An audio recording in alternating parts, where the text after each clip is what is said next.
ప్రార్థన చేసుకుందాం. కృప కలిగిన తండ్రి, పరిశుద్ధుడా, మీ దివ్యమైన ఘనమైన నామానికి వందనాలు ప్రభువా.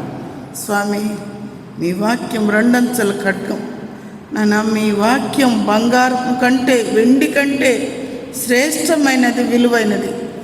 మీరు శరీరధారి అయి వచ్చిన వాక్యం తండ్రి. అయా, ఈ వాక్యాన్ని తాకుటకైనను ఉచ్చరించుటకైనను అధికారం లేని మమ్మల్ని మీ రక్తం ద్వారా కడిగి శుద్ధి చేసి మీ బిడ్డలుగా ముద్రించుకొని మీ స్వాస్యమును మాకు ఇచ్చుటకై మాకు ఇచ్చిన ఈ వాక్యం మీద ప్రభువా, ఆసక్తిని బట్టి వందనాలు ప్రభువా. అయ్యా, వాక్యధారలు మీవి, సంఘం మీది. కేవలం పనిముట్టునయ్యా, పనికిరాని పాత్రనయ్యా మీకు పనికొచ్చే పాత్రగా మార్చి మీ చిత్తంలో ఇక్కడ నిలబెట్టి వాడుకోమని అయ్యా, నన్ను సంపూర్ణంగా మరుగు చేయండి. నా జ్ఞానం శూన్యం, నేను వట్టిదాన్ని మట్టిదాన్ని అని అందరి ఎదుట మీ ఎదుట ఒప్పుకుంటున్నాను స్వామి. మీరు మాత్రమే ఈ సంఘంతో కావలసిన వర్తమానాన్ని అందించి నన్ను మమ్మల్ని సంతృప్తిపరచుమని యేసునామమున ప్రార్థించి వేడుచున్నాం తండ్రి. ఆమేన్, ఆమేన్, ఆమేన్. దేవుని ప్రియమైన సంఘమా, మరి చదవబడిన వాక్య భాగం తీసుకున్నప్పుడు నేను 2 రోజుల నుంచి ఎందుకో మందిరం మందిరం మందిరం అనే మాట మీద తీసుకోవాలని తలంపు వస్తుంది.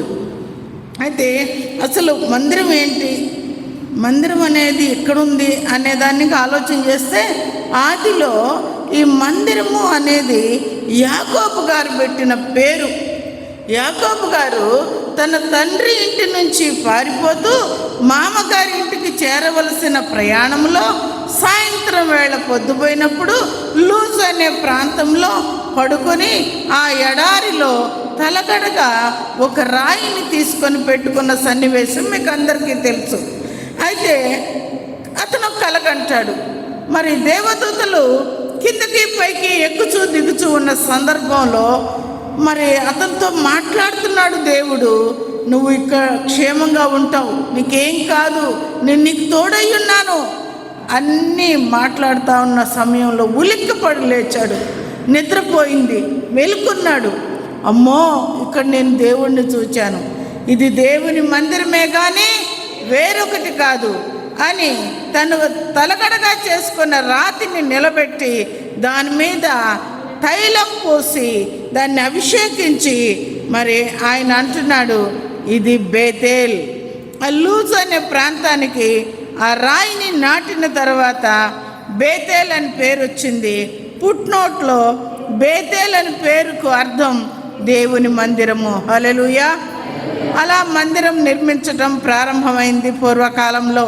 తర్వాత కాలంలో మందసాన్ని మోసుకుంటూ వచ్చి ఎక్కడ మందసం ఉంటే అక్కడ ఆరాధించటం, ఎక్కడ మందసం ఉంటే అక్కడ ఆశీర్వాదాలు జరగటం చూచిన తర్వాత ఎక్కడ మందసం ఉంటే అక్కడ విజయం రావటం రాజులు గ్రహించారు. అలా గ్రహించిన తదుపరి దావీదు రాజు గారికి ఒక తలంపు ఇచ్చాడు దేవుడు. నేను మందిరం కడితే బాగుండు అనుకున్నాడు.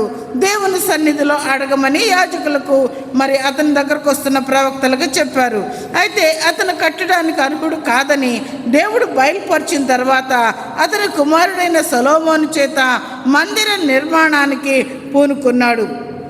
అయితే ఆ మందిర నిర్మాణం చాలా శ్రేష్టంగా జరిగింది.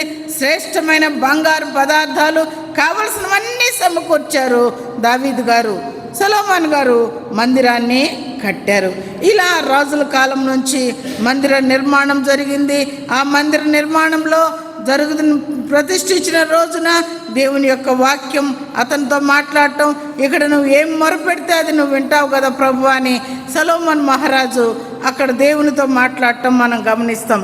ఇలా జరిగింది. చక్కగా ఆరాధనలు క్రమాలు జరుగుతున్న రోజుల్లో అన్యుల రాజులు యుద్ధాలు చేయటం, దాడి చేయటం, ఆ మందిరాన్ని పాడు చేయటం కూడా చూస్తున్నాం. అలాగే ఇశ్రాయేల్ రాజు అంటే హిజ్కియా తండ్రి అయిన ఆహాజు ఆ మందిరాన్ని పాడు చేస్తున్నాడు. ఏం చేస్తున్నాడంటే దాన్ని ధ్వంసం చేయలేదు కానీ దానిలో ఉండే ప్రతిష్టమైన వస్తువులన్నింటినీ నిషేధించి వాటి స్థానంలో విగ్రహాలను నిలబెట్టడం మనం వాక్య భాగంలో చూస్తున్నాం. ఈ వాక్య భాగం దినవృత్తాంతాలు 2వ దినవృత్తాంతాలు 28వ భాగంలో మనం ఆహాజు రాజు చేసినటువంటి చెయ్యరాని పనులను గురించి ఒకసారి ఆ వాక్య భాగం చదువుదామా.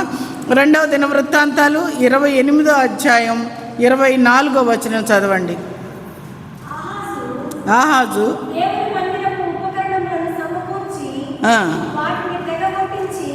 వాటిని ఏం చేశాడంట? ఆయన తెగగొట్టిచ్చేసాడంట. ఆ తర్వాతమ్మా ఆ యెహోవా మందిరపు తలుపులను మూసివేయించి యెరూషలేమునందంతటా బలిపీఠములను కట్టించెను. యూదా దేశంలోని పట్టణములన్నిటిలోనూ అన్యుల దేవతలకు ధూపం వేయుటకై బలిపీఠములు కట్టించి తన పితరుల దేవుడైన యెహోవాకు కోపం పుట్టించెను. హల్లెలూయా.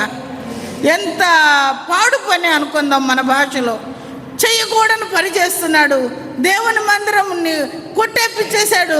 దానిలో ఉండే మరి విలువైన వస్తువులను తీసివేయించేసి విగ్రహాలకు బలివ్వటానికి అన్యుల దేవతలను మరి ఊరంతా నాటించేశాడు. ఈ మందిరాన్ని తలుపులు మూసివేశాడు. ఇక్కడి నుంచి మన మెసేజ్ని దేవుడు మనకు అనుగ్రహించునుగాక. ఏంటి, మందిరపు తలుపులు మూసేశారు, ఎంతో ఇబ్బంది పడుతున్నారు. అంతేకాదు, కత్తి వాత చేత చాలామంది చనిపోతాడు. దేవుని ఉగ్రత రేగుతుంది.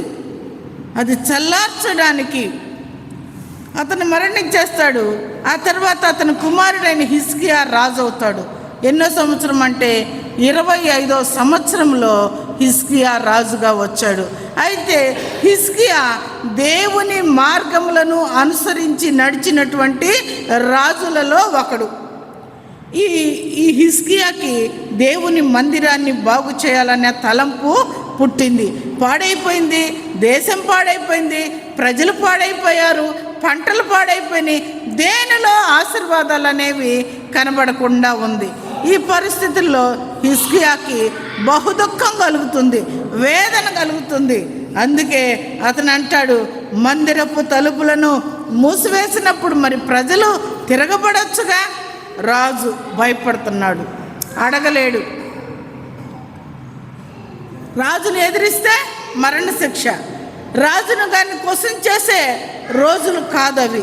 అందుకే వాళ్ళు తలలు వంచి ఏ రాజు ఎట్టన్నా చేసుకొని అని నాశనాన్ని, కీడును, ఉపద్రవాన్ని, ఉగ్రతను భరించుకుంటూ వస్తున్న రోజుల్లో ఆయన చేసిన పని ఏంటంటే, మొట్టమొదటిగా మూడో వచనం 29:3 చదవండి అమ్మా.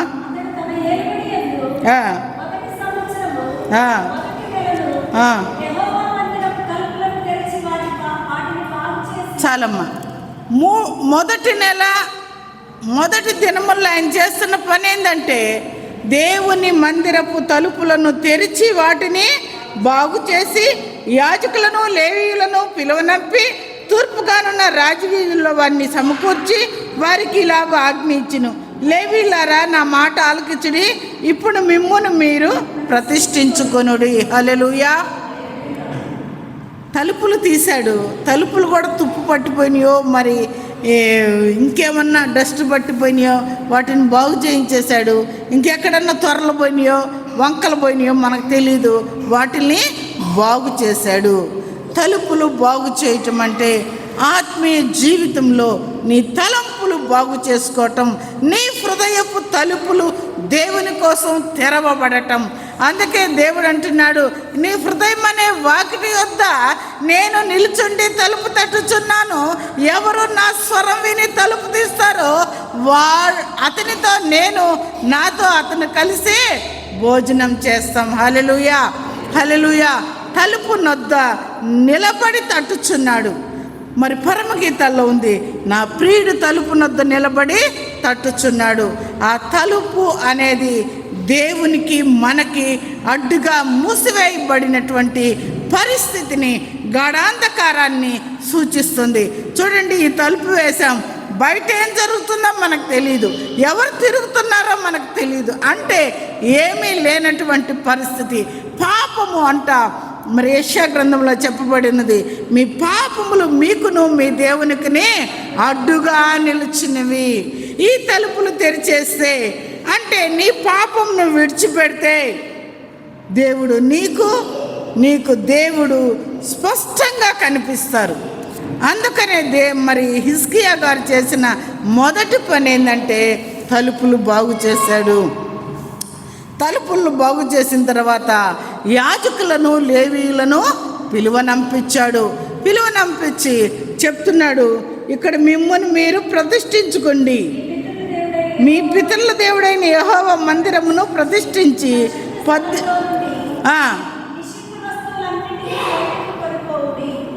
హల్లెలూయా. ముందు మిమ్మల్ని మీరు శుద్ధి చేసుకోండి, ప్రతిష్ఠించుకోండి. దేవునికి స్తోత్రం.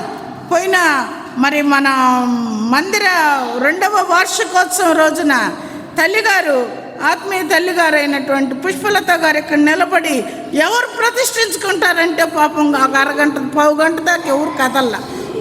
వచ్చిన వాళ్ళకి మరి దేవుని నామానికి మహిమ కలుగును గాక, ఆశీర్వాదం కలుగును గాక సమర్పించుకొని చాలామంది గడగడా వచ్చేసారు. కొంతమంది మా మేడం పిలిచింది మాకు ఆఫీసర్ అని భయపడి వచ్చారో, లేదు దేవుని మీద ప్రేమతో వచ్చారో, మేడం మీద అభిమానంతో వచ్చారో నాకు తెలీదు, దేవునికే తెలుసు. వచ్చేసారు. కానీ అందరి ముందు మేడం మిమ్మల్ని ప్రతిష్ఠించారు. గుర్తుందా?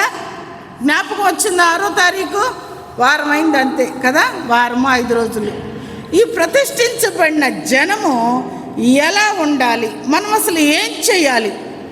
ఆ ప్రతిష్ఠించబడిన తర్వాత మనం ఎవరుగా మారిపోతాం? రాజులను యాజకులనైనా దేవుని సొత్తైన ప్రజలుగా మారిపోతున్నాం. మనం ఎలా మారిపోయామండి ఆ రోజు నుంచి? ఒకసారి 1 పేతురు 2వ అధ్యాయం 9వ వచనం తీసి చదవగలిగితే దేవుని నామానికి మహిమ కలుగును గాక. అయితే మీరు చీకటిలో నుండి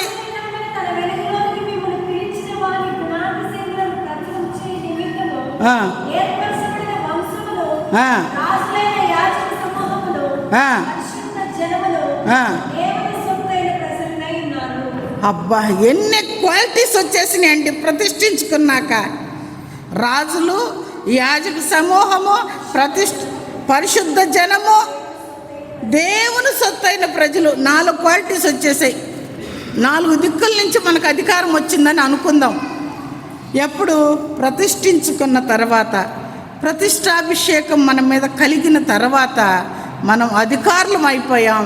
4 Aadhaar card, pan card, ration card, అన్ని కార్డులు మనకు వచ్చేసినాయి. సొత్తు, ఆయన సొత్తు అయిన ప్రజలు, పరిశుద్ధ జనము. అబ్బా ఎన్ని క్వాలిటీస్ వచ్చినాయి. దేవుని నామానికి మహిమ కలుగును గాక. ఎప్పుడు వస్తుందే క్వాలిటీ? ఎక్కడొస్తుంది నీకు ఆ క్వాలిటీ? ప్రతిష్ఠించుకున్న తర్వాతే. ప్రతిష్ఠించుకున్న వారు ఏమేం చేయాలో, ఎలా జీవించాలో, ఏ పనులకు తమను తాము తగ్గించుకొని పని చేయాలో తర్వాత వాక్య భాగంలో చూద్దాం. ప్రతిష్ఠించబడిన జనానికి, ఇశ్రాయేలు జనాన్ని దేవుడు ప్రతిష్ఠించుకున్నాడు. వారికి ప్రత్యేకమైన తెలివినిచ్చాడు, ప్రత్యేకమైన జ్ఞానమునిచ్చాడు, అభిషేకం ఇచ్చాడు. వారి వంటి దేశము ప్రపంచ దేశాలలో లేనే లేదు. వారి వంటి జ్ఞానము ప్రపంచ దేశాల్లోని ఏ ప్రజలకు లేదు. ఎందుకంటే యెహోవా తండ్రి ఇశ్రాయేలు ప్రజలను తన సొత్తుగా, తన స్వాస్యముగా ప్రతిష్ఠించుకున్నాడు. అయితే వాళ్ళని కదా మనకేం లేమ్మా ఇప్పుడు అనుకోవచ్చు మనం. అంచె దినములలో అందరి మీద నా ఆత్మని కుమ్మరిస్తాను. దేవుని ఆత్మ అందరి మీద ఉన్నది. నువ్వు ప్రతిష్ఠించబడిన జనము. నువ్వు నలుగురిలో లేచి నిలబడ్డావు, చేతులెత్తావు, అభిషేకం పొందుకున్నావు. మరి నీ జీవితం ఇక నుంచి ఎలా ఉండాలి? మందిరాన్ని ప్రతిష్ఠించాలి. పరిశుద్ధ స్థలములో నుండి నిషిద్ధమైన వస్తువులు తీసివేయాలి, బయటికి కొనుక్కోబడాలి. నిషిద్ధమైనవి అంటే ఉండకూడనటువంటివి. ఏంటబ్బాయి ఉండకూడని వస్తువులు మనలో ఏమున్నాయి? మొన్ననే కదా క్రిస్మస్కి అన్నీ క్లీన్ చేసేసాం, పాత డబ్బాలు పారేసాం, పాత దుప్పట్లు దానం ఇచ్చాం, చినిగిపోయిన దుప్పట్లు భిక్షగాళ్ళకి ఇచ్చాం, చినిగిపోయిన చీరలు అందరికి ఇచ్చాం. నిషిద్ధమైనవి ఏమున్నాయి? నువ్వు నిషిద్ధము అనుకుని నీ అంతరాత్మ ఏది బోధిస్తుందో దానికి నువ్వు లోబడకపోతే అది నిషిద్ధమైన వస్తువును నువ్వు తీసివేయబడని దానవు, తీసివేయబడని వాడవవుతావు. ఏం బోధిస్తుంది నీ అంతరాత్మ?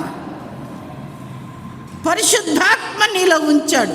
ఎప్పుడైతే నువ్వు మారు మనసు పొంది బాప్తిజం పొందావో ఆనాడే పరిశుద్ధాత్మ అనే వరమును నువ్వు కలిగి ఉన్నావు. పరిశుద్ధాత్మ నీలో నివాసం చేస్తూ ఇది రైట్, ఇది రాంగ్, ఇది చెయ్యబా అని చెప్తుంటే వాటిని అధిగమించి పాపం చేస్తుంటే ఆ గుణగణాలన్నీ నిషిద్ధమైన వస్తువులతో సమానమని ప్రభు పేరు మీకు హెచ్చరికలు ఇస్తున్నాను. జాగ్రత్త. మందిరము అంటే, ఆరాధన అంటే ఆషామాష కాదు, ప్రభువుతో పని కాదు. దావీదంటాడు, జీవం గల దేవుని చేతిలో పడుట మహాభయంకరం. హల్లెలూయా. మీరు పడ్డారు, మొన్న ఆయన చేతిలో పడ్డారు, ప్రతిష్ఠించబడ్డారు. జాగ్రత్త. నిషిద్ధమైనవి తీసి బయట పారేయాలి.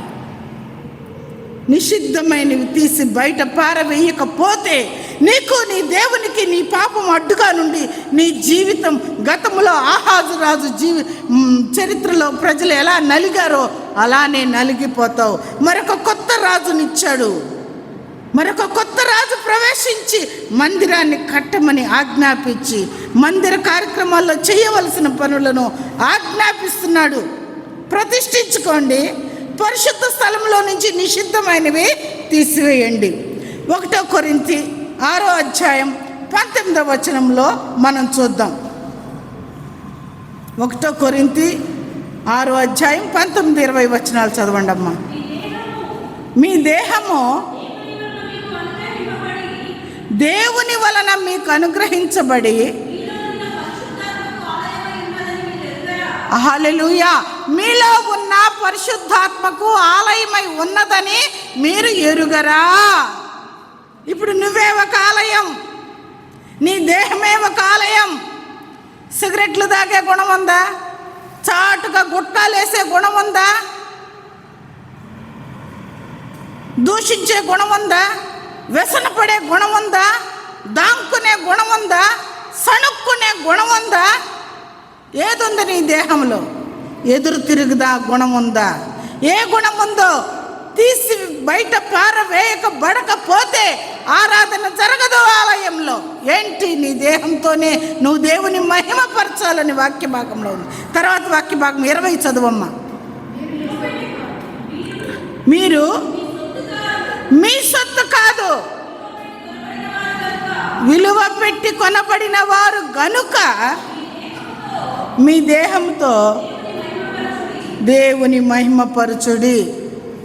దేవుని మహిమపరచడానికి ఈరోజు మనం సజీవుల లెక్కలో నిలబడి ఉన్నాము. దేవుడు ఇంకా కొంత టైం ఇస్తున్నాడు. తోటమాలి బతిమాలుకుంటున్నాడు. ఈ మొక్క వల్ల ఫలం లేదు, తీసేయని యజమానుడు అన్నాడు. తోటమాలి, అయ్యా ఈ సంవత్సరం కూడా ఉండనిమ్ము, ఫలించినా సరే లేని ఎడల పెరికి వేస్తానయ్యా అంటున్నాడు. నీ వల్ల ఈ నేల నష్టపరచబడాలి. ఆ యజమానుడు నీ మీద ఉగ్రత చూపిస్తే ఆ తోటమాలి అయిన యేసయ్య అడ్డుపడి, స్వామి యెహోవా తండ్రి ఈ సంవత్సరం కూడా వీడిని బతకని అయ్యా, ఈ సంవత్సరం కూడా ఈమెను బ్రతకని అయ్యా, మారుద్దిలే అయ్యా, ప్రేమ గల తండ్రివి కదా అయ్యా అని నీ జీవితం కోసం బతిమాలుకుంటున్నాడు నీ తోటమాలిగా ఉన్న నీ యేసయ్య. ఎంతకాలం నీ జీవితాన్ని వ్యర్థం చేస్తావు? మోసకరమైన జీవితం జీవిస్తూ నాశనకరమైన గుంటలో నుండి పైకి రాలేక కొట్టుమిట్టాడుతూ పాపపు ఊబిలో పడి చస్తున్న నిన్ను దేవుడు ఈరోజు చెయ్యిచ్చి పైకి లేపుతున్నాడు. నిషిద్ధమైనవి తీసేయి. నిషిద్ధమైనది నీ దేహంలో ఏదుందో తీసేయి. నాకు తెలీదు ఏదుందో. అంతరాత్మను శుద్ధి చేయగలిగింది పరిశుద్ధాత్మ ఒక్కటే. అట్టి పరిశుద్ధాత్మను నువ్వు కలిగి ఉంటే దేవుడు ఈ దినమే నీ అంతరంగాన్ని శుద్ధి చేస్తాడు. పరిశుద్ధాత్మ దేవుడు రోషం పోని మాట్లాడుతున్నాడు. ఏల ఈ చెట్టు వల్ల భూమి వ్యర్థమైపోవాలా, ఈ నేల ఎందుకు వ్యర్థం కావాలనుకుంటే ఏమైపోతాం? తీసేయని తోటమాలి కూడా అంటే ఏమైపోతాం? ఆలోచన చేయండి. నిషిద్ధమైన నీలో ఉంచుకొని అంజూరపు చెట్టులాగా ఆకారానికి ఆకులు తొడిగి వాటి కింద ఫలములు లేక పచ్చగా నవ్వుతూ కనబడుతున్నావేమో. నీ పచ్చదనం నిన్ను, నీ జీవితాన్ని మోసం చేస్తుందేమో. దేవుణ్ణి మాత్రం మోసం చేయదు. మోసపోకుడి, దేవుడు వెక్కిరించబడడు. హల్లెలూయా. అటువంటి మార్పు చెందిన జీవితం కావాలి. తలుపులు తెరిచిన తర్వాత ప్రతిష్ఠించుకోవాలి. ప్రతిష్ఠించుకున్న నీవు నిషిద్ధమైనది దేహము, దేవుని మందిరం. నీ దేహంలో ఏముందో, ఈ మందిరంలో ఏమేమి ఉన్నాయో తీసివేయమని హిజ్కియా ఆజ్ఞాపిస్తున్నాడు. హల్లెలూయా. ఈ దినము మన జీవితంలో మనకు పాపం అనిపిస్తున్నా అదేం కాదు, అంతేలే, ఆటపోతూ ఉంటుందిలే కాలం. ఆయన చెప్తుంటాడులే, ఆమె చెప్తుంటుందిలే, ఇలా కాలక్షేపం చేస్తున్నావేమో. జాగ్రత్త. సమయం లేదు. 2021 నుంచి దేవుడు హెచ్చరికలతోనే బ్రతికిస్తున్నాడంట భారతదేశాన్ని. మనం చల్లగా ఉన్నాం, హ్యాపీగా కూర్చుంటున్నాం, చక్కగా కుర్చీలు వేసుకుంటున్నాం, రహస్యంగా ఆరాధన చేస్తున్నారు. ఛత్తీస్గఢ్లో నిన్న ఒక పాస్టర్ని అన్యాయంగా రేపు ఉపన్యాసం ఇస్తాడని కట్టేసి తీసుకెళ్ళి బాగా కొట్టి జైల్లో పెట్టారు. కారణం ఏంటంటే ఆ సంఘ సభ్యురాలి భర్త అతని మీద కేసు పెట్టాడు. ఈవిడ 9:30కే పరిగెత్తేస్తుంది, నాకు అన్నం వండి పెట్టడం లేదు, ఆయన ఏదో ఆకర్షిస్తున్నాడు, ఆయన ఏదో మంత్రాలు ఉన్నాయని పోలీసులు కేసు పెడితే తీసుకెళ్ళి అరెస్ట్ చేశారు. రేపు ఉదయానికి అతనికి బెయిల్ దొరికితే ఆరాధనకు వస్తాడు, ప్రార్థన చేయమని నా స్నేహితురాలు నాకు మెసేజ్ పెట్టింది. ఎంత ఘోరమైన పరిస్థితి! వృద్ధుడు చలికి తట్టుకోలేక గడగడలాడిపోతాడు. అట్లాంటి వృద్ధుణ్ణి, వాక్యోపదేశం చేస్తున్న వృద్ధుణ్ణి తీసుకెళ్ళి బంధించాడు. ఉత్తరప్రదేశ్లో అదే పరిస్థితి. మరి కొన్ని దేశాల్లో అయితే టీ తాగుతున్నట్టు, మీటింగ్లో ఏదో బర్త్డే పార్టీ చేసుకున్నట్టు రౌండ్గా కూర్చొని కాఫీ కప్పులు తాగుతూ బిస్కెట్లు తింటూ పార్టీ ఎవరన్నా వచ్చి తొంగి చూస్తే పార్టీలో ఉన్నట్టు బిల్డప్లు ఇస్తూ రహస్యంగా వాక్య భాగాన్ని వింటున్నారు. దుబాయ్ లాంటి కంట్రీలలో మీరు వింటున్నారు, మీరు చూస్తున్నారు, కానీ చలనం లేని జీవితాలు జీవిస్తున్నారు. జాగ్రత్త. దేవుని మహా ఉగ్రత మన మీదకి రాకముందే ఆహాజు చేసిన పాపాన్ని పరిష్కరించడానికి హిజ్కియా వచ్చినట్టు 2వ ఆదాముగా యేసు ప్రభు ఈ లోకానికి వచ్చాడు. అయితే ఇంకా నిషిద్ధమైన నీ జీవితంలో ఉంటే, ఇంకా పనికి రానివి నీ జీవితంలో ఉంటే, అమ్మలారా ఐలారా బ్రతిమాలుకుంటున్నాను, తీసేయండి. పచ్చని అంజూరపు చెట్టు వలె నటించబాకండి. పండ్లు కలిగిన జీవితం కలిగి జీవిద్దాం. నిషిద్ధమైనవి ఏమన్నా రహస్య పాపాలుంటే దేవుని దగ్గర ఒప్పుకొని విడిచిపెట్టండి. నిన్న 9 ఏళ్ల బాలుడికి హార్ట్ అటాక్ వచ్చిందని ఒక న్యూస్ చూశాను నేను. 9 ఏళ్ల బాలుడు హార్ట్ అటాక్ ఎందుకు వచ్చిందో తెలియదు. వాడికంటే ఎన్ని రెట్లు వయసు కలిగి ఉన్నాం. దేవుడు మనకు అటువంటి వ్యాధులు ఇవ్వలేదు. ఆయన నామానికి మహిమ, ఆయన కరుణకు మహిమ, ఆయన దయకు మహిమ కలుగునుగాక. మరి ఆయన దీర్ఘశాంతాన్ని చేతకాంతనంగా ఎంచవద్దని మనవి చేస్తున్నాను. మన దేహంలో ఆయన ఊదిన ఊపిరి ఉండగానే ఆయన వైపు మళ్ళండి. నిత్య నరకాగ్ని నుంచి తప్పించుకోండి. ఇంతకంటే సమయం, బోధ మరి ఇంకెక్కడ దేవుడు మనకి ఇవ్వబోడు. కాబట్టి జాగ్రత్త కలిగి మన ప్రవర్తన దిద్దుకుందాం. ఇప్పుడు మందిరం అభివృద్ధిలోకి రావాలి, మందిరంలో ఆరాధన జరగాలి. ఇక్కడ ఈ ప్రజలు ఎలాంటి సేవ చేశారంటే ఒకసారి చూద్దామమ్మా. ద్రోహులై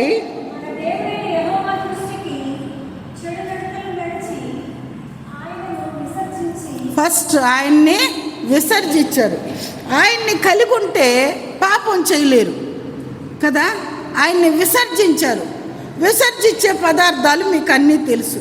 ఫర్ ఎగ్జాంపుల్ ఉమ్మి విసర్జించి మళ్ళీ దాన్ని ఎత్తి నోట్లో పెట్టుకో కదా. మరి అలాంటి పాపాన్ని విసర్జించిన పాపం దేవుణ్ణే విసర్జించేశారంట, ఊసేశారంట, వద్దనుకున్నారంట. అయితే దేవుని వాక్యం చెప్తుంది, మీ పాపాన్ని విసర్జించండి, మీలో ఉన్న మలినాన్ని విసర్జించండి, దుష్ట బుద్ధిని విసర్జించండి, దేవుణ్ణి కాదు. దేవుణ్ణి విసర్జిస్తే శాపం పాపం తప్ప మరొక దానికి చోటు లేదు. పాపం వల్ల వచ్చు జీతం మరణం. అది కావాలా మనకి? అది తప్పించడానికే కదా యేసు ప్రభువు అంత యాగం చేసింది నీ కోసం. మందిరానికి వస్తున్నాం అందుకే కదా, ప్రభు బలలో చేయి వేస్తున్నాం అందుకే కదా. మరి నిషిద్ధమైనవి నీలో పెట్టుకొని నువ్వు ఆయన్ని విసర్జిస్తే ఆయన ఉగ్రత నీ మీదకి రాబోతుంది. జాగ్రత్త పడి బ్రతకమని పరిశుద్ధాత్మ దేవుడు హెచ్చరిస్తున్నాడు. తర్వాత ఆయన నివాసమునకు పెడముఖము పెట్టుకొని దానిని అలక్ష్యం చేసిరి. దేన్నంట? ఆయన నివాసం. ఎక్కడ ఆయన నివాసం ఉండేది? మందిరాల్లో అనుకున్నాం. మందిరాన్ని ఏం చేశారంటే వీళ్ళు అలక్ష్యం చేశారంట. లేట్గా పోవచ్చు, ఏం కాదు, మనం టైంకి వెళ్ళి బ్లెస్సింగ్ తీసుకుంటే చాలు, కానికేసేస్తున్నాం. ఇంత కానికేసాం కదా, ఇంత కదా మనం వేసింది. దేవుడు చూస్తుంటాడండి. ఒక భార్య భర్తతో చెప్తుంది, దేవుడు చూస్తాడండి మనం ఎంత వేస్తున్నామో. వాళ్ళు లేట్గా పోతే ఏమండాలి, ఎక్స్క్యూజ్ చేస్తాడు. ఆయన ఒక గవర్నర్ కదా దేవుడు, లేదా మనం పెట్టుకున్న సర్వెంట్ కదా, గవర్నమెంట్ సర్వెంట్ కదా, అందుకని ఎక్స్క్యూజ్ చేస్తాడు. లేట్గా వస్తారు. నేను మిమ్మల్ని అంటలేదమ్మా, క్షమించండి. మా డౌనీల సంగతి చెప్తున్నా. ఫ్లోర్ ఫ్రాకులు అని వచ్చినాయి ఈ మధ్య, కసువు జిమ్మే ఫ్రాకులు ఓని జీరాడుతుంటాయి. గప్పమనే సెంటు కొట్టుకొని వస్తారు, వెంట్రుకలు విరబోసుకొని. వాళ్ళ నాన్న ఒక ఆఫీసరు, అమ్మ ఒక ఆఫీసరు. లేటుగా వచ్చి ముందుకు వచ్చి కూర్చుంటారు. అంటే సంఘం వీళ్ళని చూడాలి, సంఘం వాసన పీల్చాల. నిజంగా నేను ఎన్నోసార్లు ప్రార్థనలో ఉండి కూడా ఆ గప్పమనే సెంటు వాసనకు టక్కన తలెత్తి చూస్తాను. అబ్బా వీళ్ళ అనుకొని గమ్మ మళ్ళీ తల ఉంచుకొని ఎర్రగా లిప్స్టిక్లు. ఆ లిప్స్టిక్లు లేని ఈ రోజులే గడవటం వల్ల ఆడవాళ్ళకి. దేవుని కృపను బట్టి మన సంఘానికి వందనాలు, మన స్త్రీలకు వందనాలు. ఎందుకు చెప్తున్నానంటే మన స్త్రీలు చాలా పద్ధతిగా ఉన్నారు, మట్టసంగా ఉన్నారు. దేవుని నామానికి మహిమ మీ నుంచి కలుగును గాక. ఆమేన్. అలా వస్తారు మా సంఘం డౌనీలో. వచ్చి ఇదంతా జీరాడుతుంటుంది. అందరూ వాళ్ళని చూడాలి, లుక్ ఎట్ మీ అన్నట్టు కలర్ కాంబినేషన్లు వేసేస్తారు. అందరూ వాళ్ళని చూస్తూ ఉంటే వచ్చి కొంచెం జరుగు, కొంచెం అటెళ్ళు ఇటెళ్ళు అని అక్కడే ఒక పావు గంట తినేస్తారు సమయాన్ని కుర్చీలో కూర్చోడానికి. మళ్ళీ మమ్మీ పక్కన డాడీ పక్కన డాక్టర్, అటు మమ్మీ పక్కన సన్ను, ఇలా కూర్చోవాలి. వాళ్ళ జీవితాలు ఏమైనాయి తెలుసా? 10 సంవత్సరాల నుంచి నేను గమనిస్తున్నా, పిల్ల కాపురం చేయలేకపోయింది. ఈ ఫ్యాషన్కి అత్తగారు వాళ్ళు తట్టుకోలేకపోయారు. వచ్చి ఇంట్లో కూర్చుంది. ఏం నేర్పించింది ఆ తల్లి? మట్టు మర్యాద. ఏం నేర్పించింది ఆ బిడ్డకి? తల్లి అలా వచ్చా, పిల్ల అలా వచ్చా, ఇంకెక్కడుంది సంఘంలో పద్ధతి, మట్టసం, మర్యాద? తల మీద ముసుగులేయి వదిలిపారేశారు వాటిని. ఎప్పుడో గాలికి వెళ్ళిపోయినాయి ముసుగులు. పద్ధతి లేని క్రైస్తవత్వం వద్దమ్మా. ఎప్పుడైతే మనం పద్ధతిగా బ్రతుకుతామో దేవుడు మన జీవితాలను దృష్టించే దేవుడు. ఆయన అందరినీ చూస్తుంటాడు. ఆయన కళ్ళు లేనోడు కాదు, బొమ్మ కాదు, ఇట్ట నిలబడి ఉండటానికి, యథార్థవంతుల్ని బలపరచడానికి ఆయన కనుదృష్టి లోకమందంతటా సంచరిస్తుంది. యథార్థంగా జీవించండి, నటనొద్దు, మోసమొద్దు. వద్దండి, ఈ సంవత్సరం విడిచిపెడుతున్నాను ప్రభా, నేను నటించను ప్రభా, నేను మోసం చేయను ప్రభా. ఏం చేసినా నువ్వు చూస్తావయ్యా, నువ్వు చూచుచున్న దేవుడివయ్యా. హాగరు కన్నీరు చూచిన దేవుడు. హాగరు ఆయనకు ఆ పేరు పెట్టింది, నువ్వు చూచుచున్న దేవుడు అని పేరు పెట్టింది. ఆయన కనుదృష్టి లోకమందంతటా సంచరిస్తుంది. జాగ్రత్త. ప్రతిష్ఠించుకున్న ప్రత్యేకించబడిన వారి కోసం దేవుడు మాట్లాడుతున్నాడు. మీ ప్రవర్తన మారాలి, యథార్థంగా జీవించాలి. అందరం సంఘం అంతా ఒకటవ్వాలి, ఏక మనసు కలిగి జీవించాలి. వాడి మీద వీడికి, వీడి మీద వాడికి చాడీలు వద్దు. మనకి దేవుడు చూసుకుంటాడు. మనం ఏదో గ్రేట్ కాదు, మనం చూసేటప్పు ఆడేం లేదు. మనం అయినా మనం గొప్ప, మనం ఇతరుల గురించి జబ్బ జబ్బ జబ్బ జబ్బ జబ్బ చెప్పేస్తాం. వద్దు, మనకి కొండేలొద్దు, చాడీలొద్దు. నాలుకకు సిలువు గుర్తులు వేసుకోండి. ప్రభువా, ఈ దినం నేను ఎవరి మీద చాడీలు చెప్పకూడదయ్యా, ఎవరి మీద కొండేలు చెప్పకూడదయ్యా, నా నాలుకను బిగించయ్యా, నీ సిలువ నిబంధన రక్తంతో నా నాలుకను తాకు స్వామి అని ప్రార్థన చేసుకోండి. పరిశుద్ధమైన నాలుక దేవుడు మీకు ఇవ్వబోతున్నాడు. ఇదివరకు ఏమైనా చెప్పుంటామేమో, ఆపేసేయండి. ఇక చెప్పమని నిబంధన తీసుకోండి. దేవునితో నిబంధన చేసుకొని బ్రతకండి. దేవుడు మీ జీవితాలు ఆశీర్వదించబోతున్నాడు.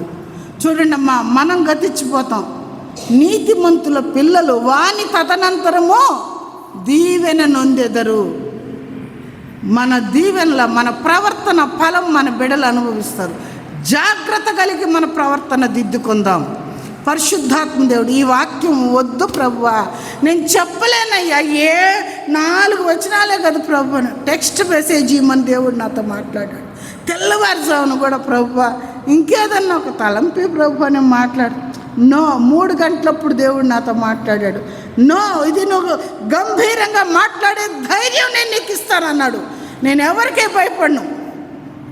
ఒక అధికారికి కూడా ఉద్యోగం చేసే రోజుల్లో భయపడలే. నో అంటే నో అన్నాను, వేస్తాను. ఈరోజు దేవుడు నిలబెట్టి మాట్లాడిస్తున్నాడంటే ఆయన కృప. రోగిష్టి దాన్ని, గుండె జబ్బు దాన్ని, 2 రోజులకోసారి జ్వరం పడేదాన్ని నాతో ఎందుకు దేవుడు ఇంత గట్టిగా మాట్లాడిస్తున్నాడు? ఒకసారి ఆలోచన చేయండి. పనికి రాని దాన్ని పనిముట్టుగా ఎందుకు నిలబెట్టాడు? ఆయన కృప. ఆయన హెచ్చరికలు ఇమ్మన్నాడు. ఎవరు పనికొస్తారో వాళ్ళనే వాడుకున్నాడు. యేసు ప్రభు అంటున్నాడు, కేఫా అనబడదువు, నీ మీద నా సంఘాన్ని కట్టు. పిరికివాడు వెళ్ళిపోయా. యేసు ప్రభు, ఓరా నా తెలీదయ్యా, ఒట్టు నా తెలీదయ్యా అన్నాడు. ఆయన తలకిందులుగా దేవుని కోసం సిలువేయబడ్డాడు. మనసాక్షి గద్దించింది. మారిపోయిన జీవితంలో మరణానికి సైతం లెక్క చేయకుండా తన జీవితాన్ని సమర్పించి క్రీస్తు కోసం జీవించిన మహానుభావుడు పేతురు గారు కదా. అటువంటి జీవితాలు కావాలండి. అటువంటి సమర్పణ కూడిన సంఘాలు మన సంఘంలో నుంచి వ్యక్తులు లేవాలి. హల్లెలూయా, ఆమేన్. లేస్తారా? తర్వాత దేవుని మందిరాన్ని అలక్ష్యం చేసి మరియు వారు మంటపం యొక్క ద్వారములను మూసివేసి, మండపం దగ్గరకు వస్తే దానిలో కార్యక్రమాలన్నీ జరుగుతాయి, అందుకని ఫస్ట్ అక్కడే లాక్ చేసి అదే డోర్స్ వేసేసి మండపం యొక్క ద్వారాలు మూసివేశారు. మండపం దగ్గర ఇంకా ఏమేం జరుగుతుంటాయి? దీపములను ఆర్పివేసి, హల్లెలూయా హల్లెలూయా హల్లెలూయా, దీపములను ఆర్పివేశారంట. దీపం అనేది చీకటిలో ఉన్న వారికి వెలిగించుటకు వచ్చిన వాక్యం అనుకుందాం.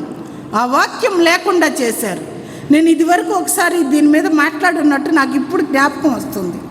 వాక్యం అనే దీపాన్ని ఆర్పివేశారు. నీ వాక్యం నా పాదములకు దీపం, నా త్రోవకు వెలుగై ఉన్నది. ఇప్పుడు వెలుగు లేదు, దీపం లేదు. వాళ్ళ చేతులతో వాళ్ళే ఉఫ్ అన్నారు, ఆరిపో అన్నారు, ఆరిపోయినాయి. ఏం చేస్తారు ఇప్పుడు? చీకటిలో నడుస్తున్నారు, గాఢాంధకారంలో నడుస్తున్నారు. ఏది త్రోవో తెలీదు, ఏది గుంటో తెలీదు, ఏది అరణ్యమో తెలీదు, వెళ్ళిపోతా ఉన్నారు. అందుకే వాళ్ళ మీద దేవుడు కనికరపడి హిజ్కియాని లేపాడు. దీపములను ఆర్పివేశారు. మన జీవితంలో వాక్యం అనే దీపం ఆర్పివేస్తే దేవుడు ఊరుకోడు. దేవుడు ఊరుకునే దేవుడు కాదు. ప్రేమ కలిగిన తండ్రి ఎంతకాలం ప్రేమిస్తాడు చెప్పండి? నీ జీవితకాలం అంతా ఆయన ప్రేమిస్తూ ఉంటే చూస్తూనే ఉంటావా? దీపములను ఆర్పివేశారంటే వాళ్ళ జీవితాల్లో వాక్యం అనే వెలుగు లేకుండా వాళ్ళకై వాళ్ళే చేసుకున్నారు. తర్వాత పరిశుద్ధ స్థలమందు ఇశ్రాయేలు దేవునికి ధూపం వేయక దహన బలు అర్పించక ఉండిరి. హల్లెలూయా. ఇది 6వ పాపంగా అనుకుందాం. 5వ పాపం ఏంది? ధూపం వేయక. ధూపం అంటే ప్రార్థన. ఇప్పుడే మనం ఉత్తర ప్రత్యుత్తరాల్లో చదువుకున్నాం. అయ్యా దావీదు గారు అంటాడు, నేను ప్రార్థించుట ధూపం వల్ల, నేను చేతులెత్తుట సాయంకాలపు నైవేద్యం వల్ల ఉండును గాక అంటాడు. ఆ ధూపం లేదు, ప్రార్థన అనే ధూపం లేదు. ప్రకటన గ్రంథం 8వ అధ్యాయం 5వ వచనంలో ఉంది, 1, 2, 3 వచనాల్లో ఉంది. పరిశుద్ధుల ప్రార్థన ధూపార్తిని తీసుకొని ఒకడు నిలబడి ఉండగా నేను చూసిన. ఏంది ఆ ధూపార్తి? ఏంటి ఆయన చేతిలో ఉండే ధూపం? ఏంటి పైకి లేస్తుంది? పరిశుద్ధుల ప్రార్థన అంట. ఒకసారి ఆ వాక్య భాగం దయచేసి చదవండి అమ్మా. ప్రకటన గ్రంథం 8వ అధ్యాయం 2, 3, 4 వచనాల్లో ఉంది. అంతటా నేను దేవుని ఎదుట నిలుచు 7 దూతలను చూచితిని.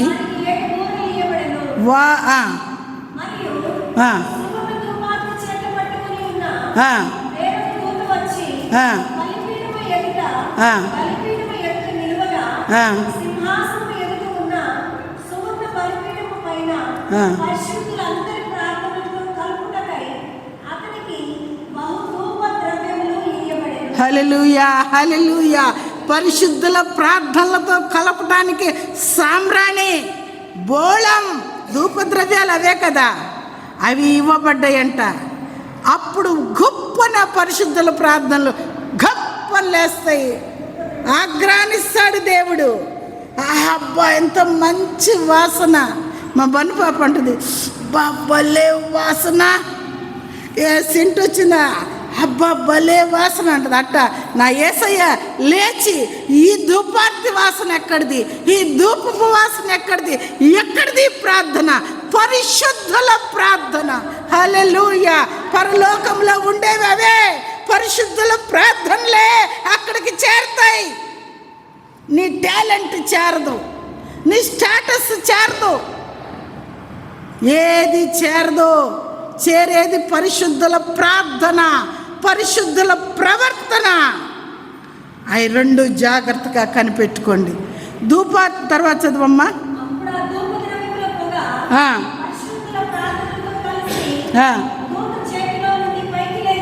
హల్లెలూయా.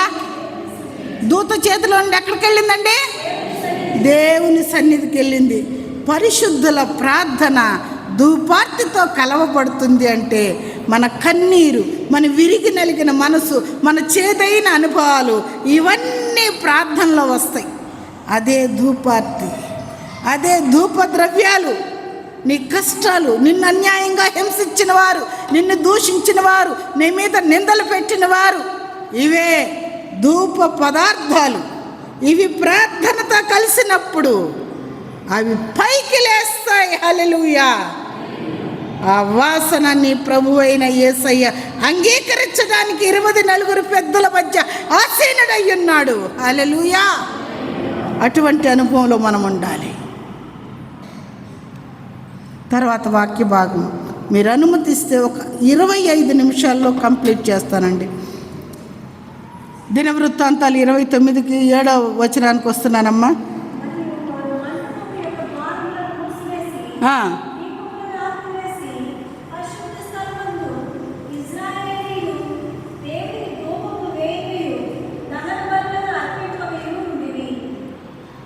అందుచేత యెహోవా యూదా వారి మీదను యెరూషలేము కాపురస్తుల మీదను కోపించి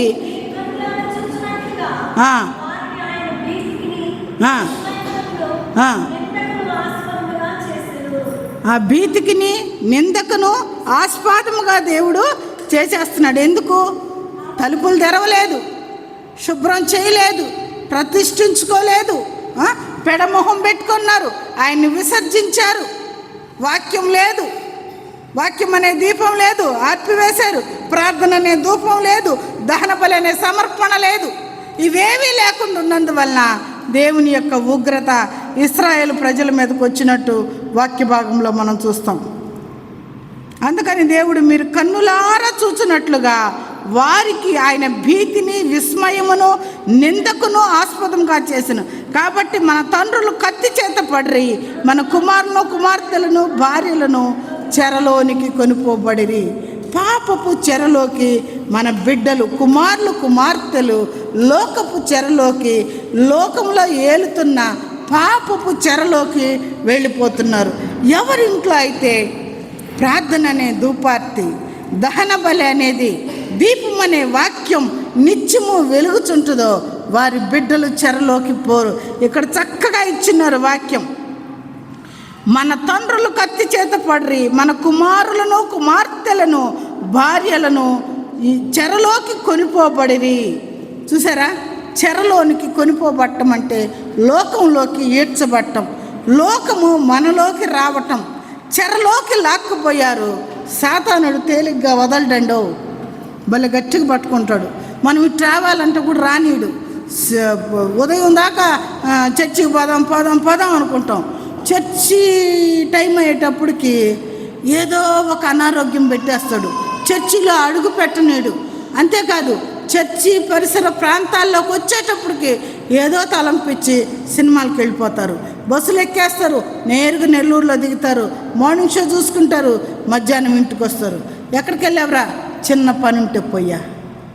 అది చెరపట్టబట్టం అంటే ఏదో కట్టేసి కాళ్ళు కట్టేసి కుది బండలేసి కొడతాడని కాదు. లోకం ఆకర్షిస్తుంది, తన చెరలోకి పిలుచుకుంటుంది. దీపం చుట్టూ పురుగు తిరుగుతుంది.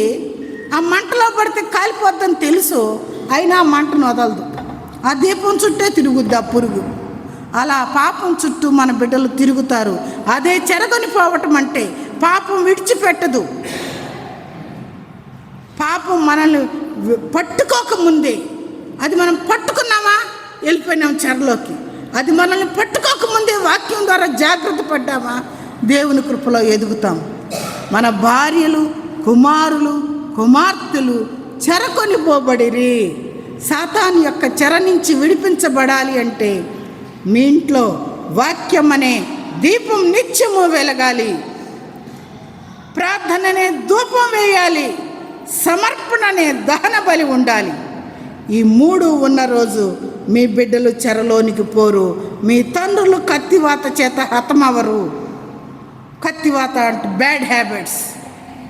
తండ్రి బ్యాడ్ హ్యాబిట్స్కి అడిక్ట్ అయిపోతే బిడ్డలు ఎక్కడుంటారు? చెరలోనికి పోకముందే జాగ్రత్త పడదాం. ఈ సంవత్సరం మెయిన్ దేవుడు మాట్లాడింది మీ బిడ్డల కోసమే ప్రార్థన చేయమన్నాడు. బిడ్డల కోసం జాగ్రత్త. పొంచి ఉంటాడు వాడు, ఎవరిని మింగుదునా అని గర్జించు సింహం వలె వాడు కాచుకొని ఉన్నాడు. జాగ్రత్త. వేటగాడు పక్షుల కోసం పొంచి ఉన్నట్టు సాతానుడు పొంచి ఉన్నాడంట. ఆ వేటగాడి వరలోకి వెళ్ళకముందే ఆ వేటగాడేమో వల విసిరున్నాడు, గింజలు చల్లాడు. ఏ పక్షి, ఒక తల్లి పక్షి చెప్పిపోయిందంట, అమ్మా వేటగాడు వస్తాడు జాగ్రత్త, గింజలను చల్లుతాడు జాగ్రత్త. ఇది ఒక పాట ఉంది, నాకు గుర్తురాల. వేటగాడు వస్తాడు జాగ్రత్త, వలలను వేస్తాడు జాగ్రత్త, గింజలను చల్లుతాడు జాగ్రత్త అని తల్లి పాట పాడి చెప్పేసిపోయిందంట. ఓకే మమ్మీ, మేము రాం మమ్మీ, ఇక్కడే ఉంటాం మమ్మీ అన్నాడు. గింజలు కలర్గా కనపడ్డాయి. వేటగాడు రానే వచ్చాడు, పక్షులు గింజలు తిన్నాయి, వాళ్ళలో చిక్కబడిపోయినాయి. తల్లి వచ్చి ఆహారం తెచ్చి కావు కావుమంటూ, కాకి అనుకుందాం, గావు గావుని ఏడ్చింది. ఏరి నా పిల్లలు, ఏరి నా బిడ్డలు ఏమైపోయారు? ఇప్పుడే చెప్పిపోయానే, అయ్యో ఆహారం తెస్తానని పోయానే, మీరు తింటే తృప్తిగా ఉంటే నేను చూడాలని పోయానే, ఏరి నా బిడ్డలు. ఇంత త్యాగం చేశాను, పచ్చి ఒళ్ళు పొదిగి నా కాళ్ళు కట్టేయబడ్డాయి. మీరు పిగలంగానే సంతోషించానే, మీరు పుట్టంగానే ఆనందించానే, మీకోసం ఎంత ఫిక్స్డ్ చేశానే, ఏరి మీ ఫిక్స్డ్ డిపాజిట్ ఏమైపోవాలి? మీ బంగారు, మీ కేటగిరీలు ఇవేవి మిమ్మల్ని కాపాడలేవు. ప్రార్థన ఒక్కటే మిమ్మల్ని కాపాడుతుంది. తప్పిపోయిన కుమారుడు మరి తనకు బుద్ధి వచ్చి తిరిగి వచ్చాడు. ఈ రోజుల్లో పిల్లకాయలకు బుద్ధి రావటం వల్ల ప్రాణాపాయాలు వస్తున్నాయి. వాళ్ళు తీసుకునే డ్రగ్స్ వల్ల డ్రగ్స్కి అడిక్ట్ అయి ఉండారు యూత్. జాగ్రత్త అమ్మ. నెల్లూరులో మీ పిల్లలు చదువుతుంటే, ఆడపిల్లలైనా సరే మగపిల్లలైనా సరే ప్రతిరోజు వాళ్ళ నోట్సులు, వాళ్ళ పుస్తకాలు గమనించండి. వాళ్ళ బ్యాగులు చెక్ చేయండి. నెల్లూరు పోయి వస్తున్నారు కదా, మా అబ్బాయి ఫలాని కాలేజ్ అని విర్రవీగి చెప్పబాకండి. ఏ కాలేజీలో ఏం జరుగుతుందో మీకు తెలియదు. మీరు గుట్ల పక్షులు, బావిలో కప్పలు. మీరు ఒక మాట చెప్పాలంటే చాలా చాలా జరుగుతున్నాయి బయట. ఇంజెక్షన్స్ వేసుకుంటున్నారు తూముల మీద కూర్చొని అడవిలో. ఎక్కడ చూసినా మత్తుకు అడిక్ట్ అయిపోతున్నారు. చాక్లెట్లు తింటున్నారు, అవి డ్రగ్స్ అంట. ఈ మధ్య జడ్పీ హై స్కూల్ నెల్లూరులో 10th క్లాస్ పిల్లకాయలు 2 పట్టుపడ్డారు. Drugs chocolate మింగేసి తూలిపోతున్నాడు. వాడు ఇష్టం వచ్చినట్టు మాట్లాడుతున్నాడు. హెడ్ మాస్టర్ కొడితే తిరగబడ్డారు, బెత్తమిచ్చేశాడు. ఏందటి చేశారని డాక్టర్ని పిలిపిస్తే డాక్టర్ టెస్ట్ చేసి చెప్పింది, వీడి ఒంట్లో డ్రగ్ ఉందండి. వీడు 15 నిమిషాల క్రితం ఏదో చాక్లెట్ తిన్నాడు. జాగ్రత్త అమ్మ, మన బిడ్డల కోసం సాతానుడు వల విసిరి ఉన్నాడు, గింజలను చల్లి ఉన్నాడు. పోనీ బాకండి. నువ్వు వెళ్తే నీ బిడ్డలు వెళ్ళిపోతారు. జాగ్రత్త. నువ్వు గూట్లో ఉండి కనిపెట్టుండి ప్రార్థన చేస్తుండు, తిరిగి వచ్చిన నీ బిడ్డలు మళ్ళీ తిరిగి కొన్ని గూట్టుకొస్తారు, లేదా వేటగాడి వల్లోకి వెళ్ళిపోతారు. రోజులు బాగలేవు, చాలా దుష్ట రోజుల్లో ఉన్న అంచె దినముల్లో అపాయకరమైన రోజులు వచ్చునని పౌలు గారు రాసినట్టు మరి భయంకరమైన రోజుల్లో తల్లిదండ్రులకు అవిధేయులైన బిడ్డలు ఉన్నారు. తల్లిదండ్రుల మాటలు అస్సలు వినటం లేదు. వాళ్ళ గురించి మీరు దిగులు పడొద్దు, కానీ కన్నీటి ప్రార్థన చేయండి, ఉపవాసం ఉండండి. దేవుడే వారి జీవితాన్ని మార్చబోతున్నాడు. హల్లెలూయా, ఆమేన్. ఈ సంవత్సరం 7 శుక్రవారాలు మీరు అటువంటి బిడ్డల కోసం ఉపవాసం ఉండండి. దేవుడు గొప్ప కార్యం చేసి మీ బిడ్డకి మారు మనసు రక్షణ అనుభవంలోకి నడిపించబోతున్నాడు. హల్లెలూయా, హల్లెలూయా, స్తోత్రం. కాబట్టి భీతికిని, విస్మయమునకును, నిందకును ఆస్పదంగా చేశాడంట. కాబట్టి మన తల్లిదండ్రులు కత్తి చేత పడి మన కుమారులు కుమార్తెలు చెరలోకి పోయారు. ఇప్పుడు మన మీద నున్న ఇశ్రాయేలు దేవుడైన యెహోవా మహోగ్రత చల్లారుటకై ఆయనతో మనం నిబంధన చేయవల్లని నా మనసులో అభిలాష పుట్టెను.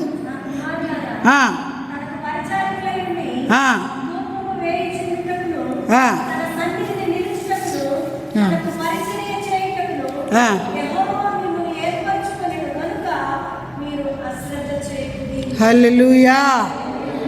ధూపం వేయటానికి, పరిచర్య చేయటానికి, నిలబడటానికి దేవుడు ఏర్పాటు చేసుకున్నాడంట. ఇప్పుడు మనం ఎలా ఉండాలి? వెళ్దాంలే, ఇప్పుడు కాదులే, 9 కదా, 9:30కి స్నానానికి వెళ్తాను, 10:30 కల్లా చర్చిలో ఉండకపోతే అప్పుడు అడుగు. అశ్రద్ధ చేయకుడి. ఎంత భారం కలిగి హిస్కియా మాట్లాడాడబ్బా. అశ్రద్ధ ఎక్కువగా ఉందండి. దేని మీద శ్రద్ధ లేదు. నువ్వు మందిరపు పని మీద శ్రద్ధ పెట్టు, నీ బిడ్డలు నీ ఇంట్లో పని శ్రద్ధగా చేస్తారు. ఒరే అమ్మకు అదీరా. ఈ మధ్య ఒక ఆటో అబ్బాయి మా ఇంటికి వస్తున్నాడు, బాగా పరిచయం 12 సంవత్సరాల నుంచి. ఆ ఆటో అబ్బాయి, అక్క పిల్లలు మాట వింటం లేదక్క అన్నాడు. ఏం దాసు, ఎందుకు మాట వింటం లేదు? ఏంటనక్క, వాళ్ళమ్మ ఇంటికాడ వడలు దోశలు వేస్తుంది, దోశలు అంగడి ఉందక్క. అయితే పిండి నేనే కలపాలి, పచ్చడి నేనే చేయాలి. వాళ్ళ అమ్మ స్టవ్ దగ్గర నిలబడి కాల్చిస్తుంటుందక్క. 11 దాకా మా చేతులకు సందు ఉండదక్క. 16 ఏళ్ల కుర్రోడు, 16 ఏళ్ల కుర్రోడు, 2 ఉన్నారు, 15-16 ఏళ్ళ పిల్లలు. వాడు 9th, ఒక 10th పాస్ అయ్యాడు. కాలేజీ చేరిస్తే మాట వెళ్ళా, నేను చదవలేను అన్నాడు. వాడికి నాలెడ్జి లేదు, వదిలేసాం. అమూల్య పోయి దగ్గరుండి కాలేజీలో మాట్లాడి చేర్పించింది, వినలా. అట్టల ఫ్యాక్టరీలో పనిలో పెట్టాం, చేయలా. వేరే చిల్లరంగల్లో పనిలో పెట్టాం, వెళ్ళా. మాట వింటావులా దాసు, తప్పు నీలోనే ఉందయ్యా. నువ్వేదో చేసావు దాసు, నువ్వేమన్నా అనుకో అన్నా. అమ్మా, నేను అది వరకు శుక్రవారం ఉపవాసం ఉండేవాడిని, ప్రార్థన చేసేవాడిని అమ్మా. వేకుజామున లేచి మోకాళ్ళు లేస్తే 6 అయినా నాకు మా భార్య చిమ్ముతున్న శబ్దంతో లేసేవాడిని. అటువంటి వాడిని ప్రార్థన ఆపేశానమ్మా అన్నాడు. ఈ ప్రార్థన అనే ధూపం లేకపోతే నీ బిడ్డలు గబ్బు కొట్టిపోతారు. జాగ్రత్త. లే, ఈరోజు నుంచి లే అంటే, అమ్మా నాకు ఒక పెద్ద బైబిల్ కొని అమ్మా, నా కళ్ళు కనబట్టలేదన్న. తప్పకుండా తీసిస్తా దాసు, సోమవారం నేను గడువు పెట్టున్నా. నీకు సోమవారానికి పెద్ద అచ్చుండే బైబిల్ ఏబిఎం కాంపౌండ్లో అమ్ముతారు, నేను తీసిస్తా. రోజుకి 7 అధ్యాయాలు చదువు దాసు, నీ బిడ్డలు నువ్వేం తిట్టొద్దు, కొట్టొద్దు, శపించొద్దు. బిడ్డలు పోతే దక్కించుకోలేవు, వాళ్ళ ప్రాణం పోతే తీసుకురాలేవు. నోటుకొచ్చినట్టు మాట్లాడొద్దు దాసు, తప్పు నీలో ఉంది. అంటే అవునమ్మా నిజమమ్మా ఒప్పుకునేసి మొన్నటి నుంచి పోయిన సోమవారం నుంచి వాళ్ళ భార్య భర్త ఉపవాసం అంటూ మొదలుపెట్టారు. పెద్ద బైబిల్ కోసం ఎదురు చూస్తున్నాడు. దేవుడు నాకు శక్తి ఇస్తే ఖచ్చితంగా ఇస్తాడు. సోమవారానికి 1500 రూపాయల బైబిల్ తీసిస్తానని నేను ప్రామిస్ చేశాను. బైబిల్ చదవకపోతే, వాక్యం అనే దీపం నీ ఇంట్లో వెలగకపోతే చీకటే, అంధకారమే నీ జీవితం. జాగ్రత్త. ఎంతమంది ప్రతిరోజు బైబిల్ చదువుతున్నారు? చేతులు ఎత్తండి. బాగా ఎత్తండమ్మా, తప్పు చేయట్లేదు కదా. ఎన్ని అధ్యాయాలు చదువుతారమ్మా? 2 3 1 అవర్ చదువుతాం. Very good. దేవుడు మిమ్మల్ని దీవించును గాక. చదివిన మనం వాక్యాన్ని హృదయంలో భద్రం చేసుకోవాలి. క్షామం రాబోతుంది. వాక్యం కనబడకుండా పోయే రోజు రాబోతుంది. దేవుడు మరి ఆ రోజు నిన్ను లెక్కడిగితే, వాక్యం గుర్తు రాకపోతే అల్లాడిపోతాం. జాగ్రత్త. నేను ఇప్పుడు జోసెఫ్ ఎప్పుడైనా అక్క ఆ సన్నివేశం ఎక్కడ అనగానే, బాబు ఈ పక్క బైబిల్లో ఈ గీత కింద కుడి చేతి వైపు లాస్ట్లో ఉంటుంది చూడు బాబు అంట. అంత శ్రద్ధగా చదివాం. ఎడం చేతి పక్కన పై భాగంలో వస్తుంది చూడు బాబు అంట. నేను రెఫరెన్స్లు చెప్పడానికి జ్ఞాపశక్తి ఉడికిపోయింది. అందుకే ఆ ఏ ప్లేస్లో చదివానో నా మైండ్లో ఫీడ్ అయిపోయింది. కుడిపక్క ఉందా, మధ్యలో ఉందా, కింద భాగంలో ఉందా, అది మాత్రం నా మైండ్లో ఉంది. గబక్కని చెప్తా, కుడి పక్కన ఉంటే చూడు, ఆ లైన్ కింద చూడు అంట. చదవకముందే దేవుడు అట్టి జ్ఞానం ఇచ్చాడు. దేవునికి వందనాలు. నా అతిశయం అయితే నన్ను ప్రభు క్షమించను గాక. ఎందుకు చెప్తున్నానంటే దేవుని అంది అతిశయించమన్నాడు. నాకు ఇచ్చిన జ్ఞానం అది, బైబిల్ జ్ఞానం. నిజంగా ఏ వస్తువు నాకు గుర్తుండదు, ఏ పైసా గుర్తుండదు. ఇచ్చిన వాళ్ళకే డబ్బులు ఇవ్వాలనే పాపకి చెప్తా ఉంటా. మొన్న ఇచ్చామ్మా పని చాకలాంకు నిన్నిచ్చామమ్మా అంటుంటుంది. అవునా, నాకు గుర్తుండదు. కానీ దేవుని వాక్యాలు మాత్రం దేవుడు నా హృదయంలో ముద్రించి ఉన్నాడు. నేను ప్రాణం ఉన్నంత వరకు నాకు ఈ వాక్యం ఇలాగే ఉండాలని నా ప్రభువుని అనుదినము నేను ప్రార్థిస్తా. అది కోరుకోండి మీరు. అయ్యా, ఈ వాక్యం నా హృదయంలో ఉండేటట్టు ముద్రించు ప్రభు అని ప్రభువుని అడగండి. దేవుడు ఖచ్చితంగా మీకు సహాయం చేసి మీ జ్ఞాపశక్తిని అభివృద్ధిపరిచి రాబోయే రోజుల్లో సార్ పెట్టే క్విజ్లో మీరే ఫస్ట్ రాబోతున్నారు. ఆమేన్, ఆమేన్. సరే, ఇలాంటి దేవుడు ఏమంటున్నారు? మిమ్ముని ఏర్పరచుకుని కనుక మీరు అశ్రద్ధ చేయకుడి. అమ్మ దయచేసి అశ్రద్ధ అనే పదార్థం మన శరీరంలోంచి తీసివేసుకుందాం. తర్వాత దేవుడు ఎవరెవరినో ఏర్పాటు చేసుకున్నారో వాళ్ళందరూ వచ్చారు. మరి 15వ వచనం నుంచి 17, 16 చదవండి అమ్మా.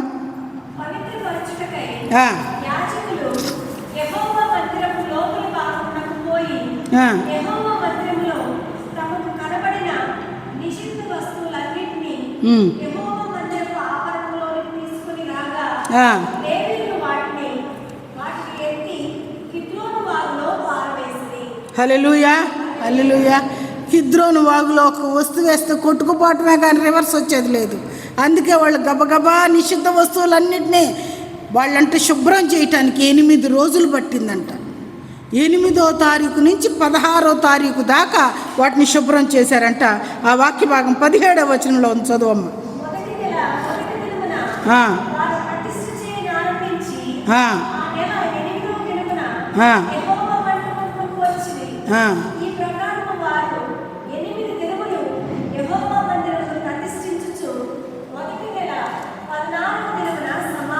హల్లెలూయా, హల్లెలూయా. ఒక పనిని పూనుకున్న యాజకులు, లేవీయులు ప్రతిష్ఠించుకున్న మీరే యాజకులు, మీరే లేవీయ వంశానికి చెందినవారు కనుక మీరేదన్నా పనిని శ్రద్ధగా చేయాలని ప్రభు పేర హెచ్చరిస్తున్నాను. రెండోది, పనిని పూర్తి చేయాలి. కొంతమంది 2 కుర్చీలు ఆడ పెడతారు, 3వ కుర్చీ ఎత్తుకొని దానిలో పెట్టడానికి అట్టుబడి వెళ్ళిపోతుంటారు. ఫస్ట్ షో ఇస్తారు. పాస్టర్ గారు చూస్తూ ఉన్నారా, అక్క చూస్తుందా, 2 కుర్చీలు గబగబా ఒక దానిలో ఒకటి పెట్టేస్తారు. అబ్బాయి ఎంత పనిమంతుడు రా నాయన ఈ బిడ్డ అనుకుంటా. 4వ కుర్చీ కాడికి వచ్చేటట్టుగా ఆ దోవన పడి అటు వెళ్ళిపోతూ ఉంటాడు. సమాప్తి చేయాలి, పనిని పూర్తి చేయాలి. ఈ మందిరంలో చాలా పనులు ఉన్నాయి. చుమ్మాలి, తుడవాలి, కుర్చీలు ఎత్తాలి. సమర్పించుకున్న మీకు దేవుడు హెచ్చరికలు ఇస్తున్నాడు. ప్రతి పనిలో బాధ్యత భారం మీదే. నేను ఆ పనికి కాదు, నేను ఒట్టి షో ఇయడానికి ఆ రోజు నిలబడ్డాను అనుకుంటే దేవుడు క్షమించడు. దేవుని ఎదుట తీర్మానం తీసుకున్నారు, జాగ్రత్త. ప్రతి పనిలో పుల్లలేరే పనైనా ఆకులెత్తే పనైనా సమర్పించుకొని చేయాలి, శ్రద్ధగా చేయాలి. రెండోది వచ్చి సమాప్తి చేయాలి. మధ్యలో వెళ్ళిపోబాకండి. డ్యూటీలు ఉన్నాయని, ఫోన్లు వచ్చినాయని పనిని అసంపూర్ణంగా చేస్తే దేవుడు సహించే దేవుడు కాదు. ఖచ్చితంగా పనిని సమాప్తి చెయ్యాలి. అమ్మ తర్వాత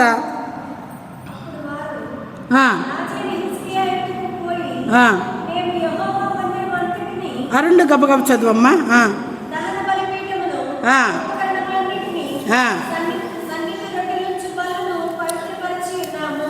తర్వాత చదువు.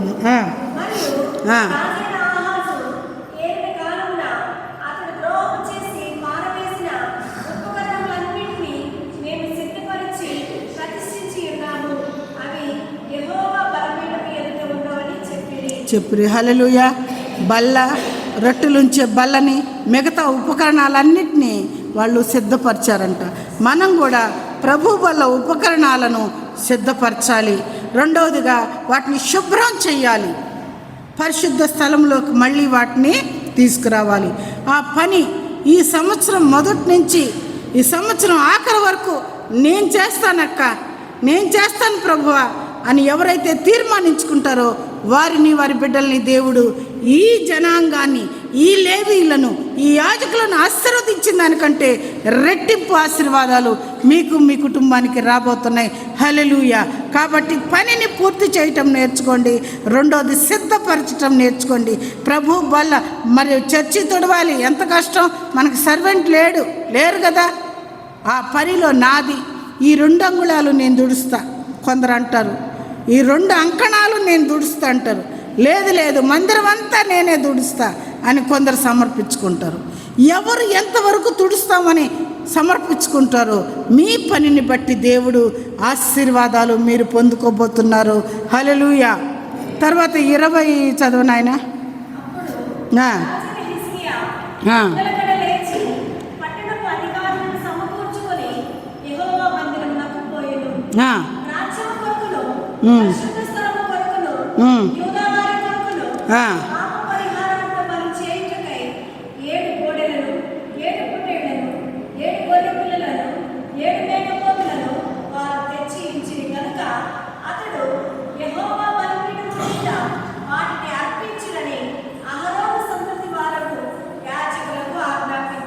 చాలమ్మా. చూడండి, బలిపీఠము మీద బలులు అర్పించడానికి 4 రకాల జీవులు, 4 రకాల జంతువులను, 4 కాళ్ళ జంతువులను 4 కేటగిరీల్లోంచి దేవుడు తీసుకొని బలి అర్పించడానికి సిద్ధపరుచుతున్నారు.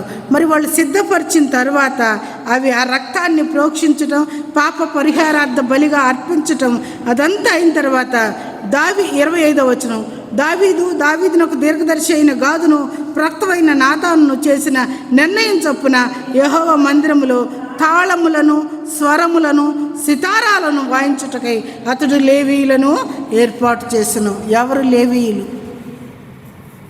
ఎవరు అహరోను వంశస్థులు? ఎవరు యాజకులు? ఇదిగో నేను వాయిస్తా, తప్పో గొప్ప నేర్చుకున్నా వాయిస్తా. మీరు ఆయన నిర్ణయించిన క్రమం చొప్పున తాళములు వాయించటం దేవుని నామానికి మహిమ. పాటలు పాడటం దేవుని నామానికి మహిమ. తర్వాత 28వ వచనం చదువమ్మా. అమ్మమ్మ 27 నుంచి చదువమ్మా.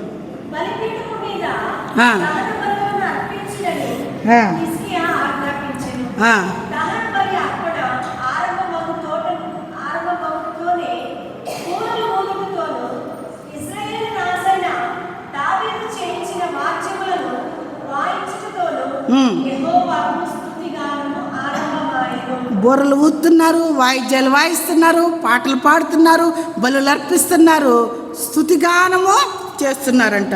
ఆ స్తుతిగానము ఎలా చేస్తున్నారో ఒకసారి ఆ తర్వాత చదువమ్మా.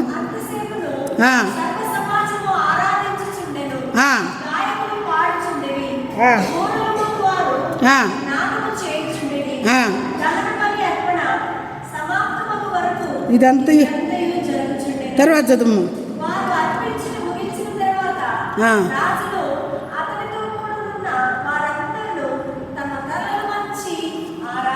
హల్లెలూయా. ఈ పాయింట్ ముఖ్యమమ్మ. తలలు వంచి ఆరాధించాలి. మేము జనగణమన పాడేటప్పుడు వన్స్ అపాన్ ఏ టైం, నేను టీచర్ కొన్న పాతకాలంలో సంగతి చెప్తున్నా, జనగణమన పాడుతుంటే ఇటు తలలు వంచుకొని పాడేవాళ్ళు పిల్లలు. మేము వెనకాల వెళ్ళి చురుగ్గా కొట్టేవాళ్ళం. జనగణమన తల ఎత్తి పాడాలి. దేవుణ్ణి ఆరాధించేటప్పుడు తల వంచి ఆరాధించాలి కదా. ఈ రెండు మేము అక్కడే చెప్పేవాళ్ళం. మా టీచర్లు మాకు నేర్పించారు. జనగణమన పాడేటప్పుడు దేశాన్ని గౌరవిస్తున్నాం, తలెత్తుకొని పాడండి అని చెప్తారు. కానీ దేవుణ్ణి ఆరాధించేటప్పుడు, పాటలు పాడేటప్పుడు, ఈ వాయిద్యాలు వాయించేటప్పుడు ఎప్పుడైనా ఆయనలో లీనమైపోయి తలలు వంచుకొని ఆరాధించాలని వాక్య భాగం మనకి తెలియజేస్తుంది. కొందరు అనుకుంటారు నేను ఫోకస్ అవ్వాలని, నేను ఎదుటుండాలా. దేవుని ఎదుట నువ్వు ఉన్నావా లేవా? జనాల ఎదుట వద్దు. తలలు వంచి ఆరాధించటం ఈ దినం నుంచి మనం నేర్చుకుందాం. ఆ తర్వాత దావీదును దీర్ఘదర్శిగా ఆసామును రచించిన శ్లోకములను ఎత్తి యెహోవాను స్తుతించుడని రాజైన హిజ్కియాను అధిపతులను లేవీలకు ఆజ్ఞాపించగా వారు సంతోషంతో స్తోత్రములు పాడి తలలు వంచి ఆరాధించిరి. ఇప్పుడు ఎవరికి కలిగిందండి సంతోషం? ఒకప్పుడు దుఃఖంగా ఉంది, చెరలోకి పోయారు, తండ్రులు కత్తిపాత చేత హతమయ్యారు. ఇప్పుడు సంతోషం కలుగుతుంది. ఎప్పుడు? ఆరాధన జరిగినప్పుడే సంతోషం దేవుడు మన హృదయాలకు ఇవ్వబోతున్నాడు. జాగ్రత్త కలిగి ఈ క్రమం పద్ధతి ప్రకారం ఆరాధిద్దాం. వాక్యం చదవాలి, సమర్పణతో కూడిన ప్రార్థన ఉండాలి, దహన బలి ఉండాలి. ఇవన్నీ ఉన్ని బలిపీఠం మీద కోడలను పశువులను అర్పించిన తర్వాత తలలు వంచి ఆసాపు కీర్తనలు పాడుకుంటూ ఆరాధించి జనులు సంతోషించరు. హల్లెలూయా. ఒక్క ఆఖరి భాగం చెప్తున్నాను. సరే, ఇప్పుడు జనులు సంతోషించారు, బాగానే ఉంది. యాజకులు సంతోషిస్తున్నారా? అహరోను వంశస్థులు లేవీలు సంతోషిస్తున్నారా? ఎప్పుడు సంతోషిస్తారంటే రాజు హిజ్కియా రాజు ఒక ఆజ్ఞ ఇస్తాడు. మీ సంపదలో ఒక భాగం తీసుకొచ్చి మందిరంలోకి తండి. ఆ వాక్య భాగం ఎక్కడుంది? 31వ అధ్యాయం. అదే ఈ దినవృత్తాంతాలు 31వ అధ్యాయం 10వ వచనం చదువుకుందాం.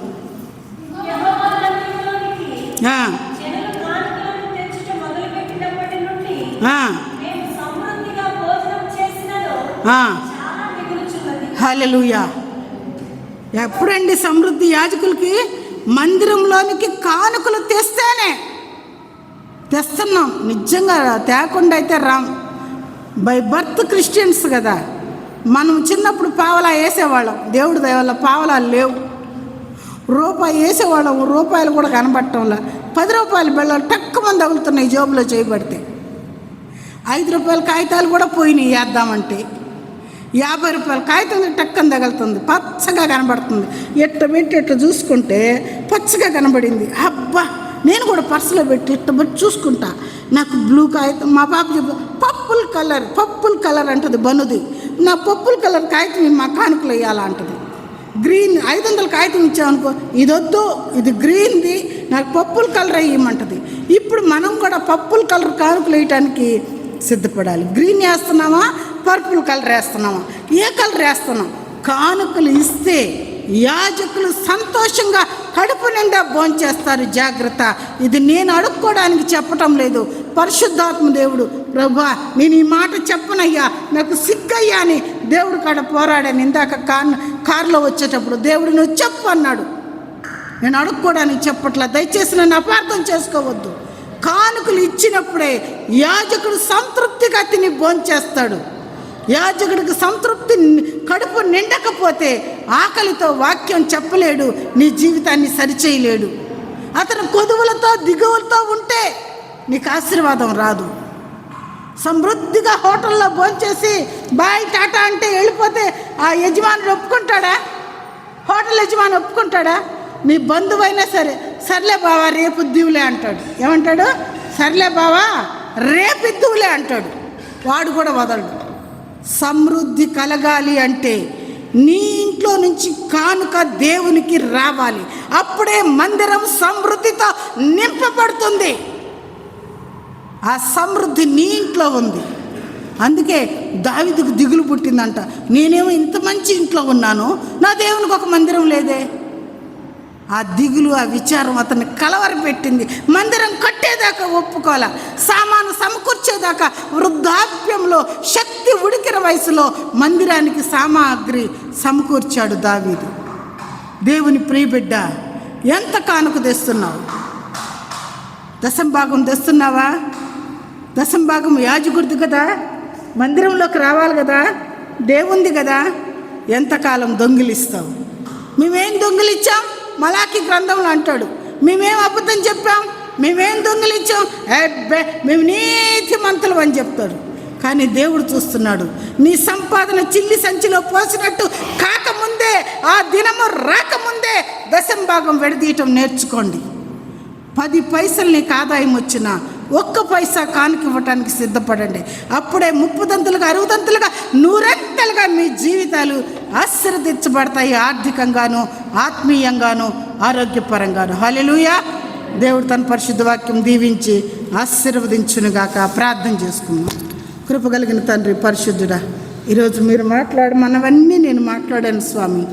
ఒకవేళ సంఘం అపార్థం చేసుకుంటే అది మీకే అర్పిస్తున్నానయ్యా, మీకే స్తుతి చెల్లిస్తున్నానయ్యా.